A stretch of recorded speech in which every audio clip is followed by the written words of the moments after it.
Why make a big deal out of this militia language? We know why. The reason why they're making a big deal out of the militia language is you want to color the Second Amendment as being something other than what it was intended to be, a right to individual freedom. That's why. Because if you can say it's something else, then the freedom to defend yourself is up for grabs. So why do we have a Constitution?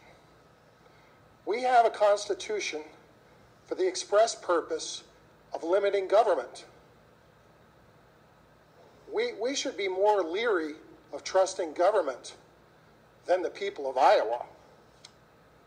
You know, we've seen this gradual incursion on every boundary of our human existence. You know, government was supposed to be limited. But now, we're talking about socialism, which says you don't have any private property. We can take every dime you make. You're not a baby. Even if you're 1 day old out of your mother's womb, we can still kill you, right? You can't say that. We've got to keep God out of the conscience of this culture. We've got to build an insurmountable wall to keep him out, right? It's been this gradual, steady decline into our humanity and our dignity and freedom as individuals. Boundaries are there to protect people. You actually argued with us yesterday about putting a meaningful boundary on protecting a little girl from having their genitals mutilated, as though that was some cultural thing. My goodness, we're not going to protect little girls from mutilation? This is a similar conversation. Today we're talking about the right to defend ourselves. The Constitution is a code. It's a code of beliefs that puts boundaries on government. The Second Amendment is about defining the limits on government. So you mentioned James Madison, right? What did James Madison say? He said the Constitution preserves the advantage of being armed, which Americans possess over the people of almost every other nation where governments are afraid to trust the people. That was James Madison. He wrote it. I think he knew what he meant. The reason people are flocking here is they want freedom. They want the right to self-determination. That's why they're clamoring to get in this nation.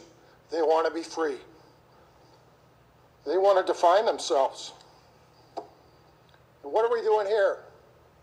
We're giving Iowans an opportunity to define themselves. We're going to say, we're going to give you a say about how you want to be defined by making a constitutional amendment that says you can defend yourself, your family, your property, and your freedom. Now, it's way past time to start having conversations like this when the government is on this steady incursion into the dignity and value of each one of us in this room. If you're a senior, you can't make healthcare decisions in a hospital that determine whether you live or die. We're on the wrong path. People have a fundamental right to defend themselves. And you know, you said, why do we have strict scrutiny, right? I mean, why do we have strict scrutiny? The reason why we have strict scrutiny is we have to exercise the utmost caution anytime, and we should have the greatest concern about this, that the government seeks to move or destroy an existing boundary that affirms the dignity and value of the individual. That's why we have strict scrutiny. Thomas Jefferson said this. He said the Constitution of most states and the United States assert that all power is inherent in the people, not the government, not statism, not socialism, the people, and that they may exercise it themselves, that it's their right and duty at all times to be armed. What this bill does, it gives the people of Iowa a say. I trust the people of Iowa. Why don't we let them define themselves? The decision doesn't end here. If it passes twice here, we give it to the people of Iowa and we say, here's your opportunity to stand up for a boundary of your freedom. And in this caucus, we want them to take it. Thank you, Mr. President.